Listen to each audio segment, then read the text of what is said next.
शिवा काशीदांची स्वामीनिष्ठा काय आहे हे पुढच्या 5 मिनिटात मी तुम्हाला सांगते. तलवारी तर सगळ्यांच्याच हातात होत्या, तलवारी सगळ्यांच्याच हातात होत्या, ताकद ही सगळ्यांच्याच मनगटात होती, पण स्वराज्य स्थापन करण्याची इच्छा केवळ मराठ्यांच्यात होती. ही शक्ती महाराजांनी जाणली होती आणि म्हणूनच अफजल खानाच्या वधानं प्रतापगडाची पायरी धुतली होती. असं म्हणतात, इतिहास घडवणारी माणसं इतिहास विसरू शकत नाहीत आणि इतिहास विसरणारी माणसं इतिहास घडवू शकत नाहीत. दिनांक 25 नोव्हेंबर 1659 रोजी शिवाजी महाराज कोल्हापुरात दाखल झाले. महाराजांची नजर गेली पन्हाळगडाकडे. पन्हाळगड एक अभेद्य किल्ला.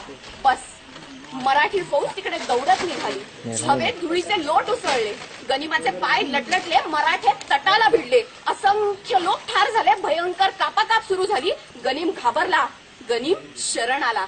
झाले गड काबीज झाला. शिंगे नौबती वाजू लागल्या, गडावर भगवा झेंडा अभिमानानं फडकू लागला. महाराजांना ही बातमी पोचताच महाराज तात्काळ पन्हाळगडावर दाखल झाले. मशालीच्या नाचऱ्या उजेडात महाराजांनी त्या अप्रतिम गडाची पाहणी केली. एकंदरीत महाराजांनी घातलेला हा धुमाकूळ पाहून बादशहाच्या मनात मात्र संतापाची आग भडकली. बादशहानं सिद्दी जोहर या सैन्याला 40,000 सैन्यानिशी त्या पन्हाळगडाला वेढा देण्यास पाठवून दिलं. वेढा इतका कडक होता की महाराज तब्बल 4 महिने त्या वेढ्यामध्ये अडकून पडले. सुटकेची कुठलीच चिन्ह दिसत नव्हती. आता मात्र महाराजांना कळून चुकलं की या ठिकाणी शक्तीपेक्षा युक्तीचाच वापर करणं गरजेचं आहे. ठरलं तर मग महाराजांनी बोलावणं धाडलं शिवा काशीद या न्हाव्याला. शिवा येता झाला. शिवानं विचारलं, राजा बोलावणं धाडलं जी? तसे राजे म्हणाले, होय शिवा, आम्ही बऱ्याच दिवसापासून ऐकत आहोत की तुम्ही हुबेहूब आमच्यासारख्या दिसताय. आज बघायचंय आम्हाला प्रत्यक्ष तो दुसरा शिवाजी. शिवा शहारला, झटका नाद केला, महाराजांचा पेहराव परिधान केला, मस्तकावर जरीटोप चढवला आणि महाराजांसारखाच मिशांना पीळ देत महाराजांसमोर दाखल झाला.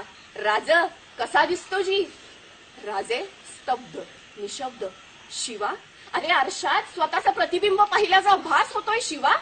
शिवा बोलला, म्हणजे तू सिद्धी जोहर बी मला ओळखायचं नाही?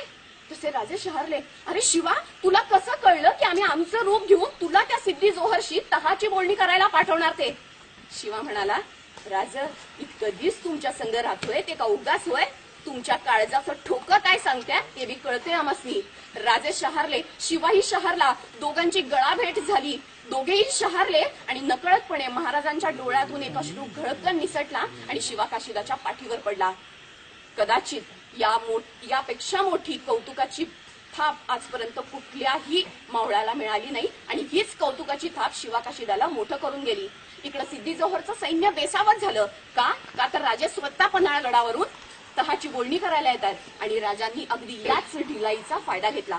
ठरल्याप्रमाणे राजांनी 2 पालख्या तयार केल्या.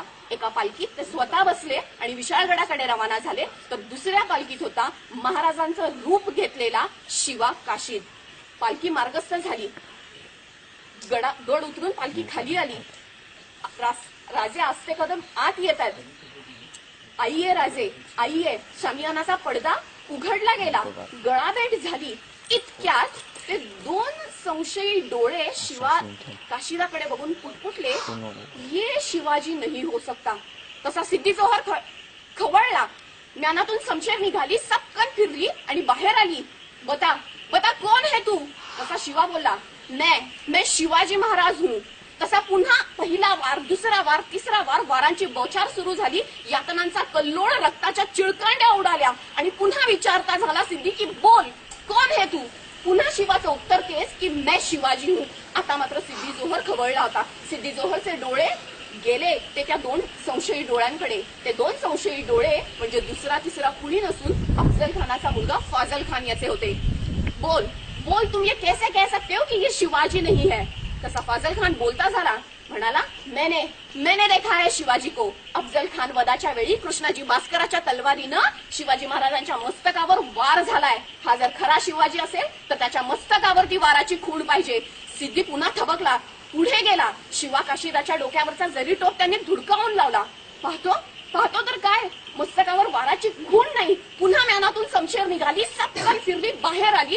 वार, प्रतिवार, पहिला वार, दुसरा वार, तिसरा वार, वारांची बौछार सुरू झाली आणि रक्तानं माखलेला शिवा खाली ढासळायला लागला.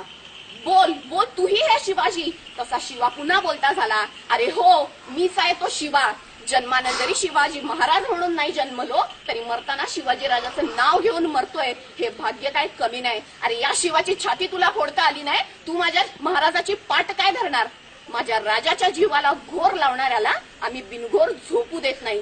आमच्याच वाटेवर येऊन आमच्याच लोकांशी वाटमारी करणाऱ्याची त्याच्या वाटेवर जाऊन वाट लावल्याशिवाय आम्ही आमच्या वाटेवर परतत नाही. हा आमचा इतिहास आहे.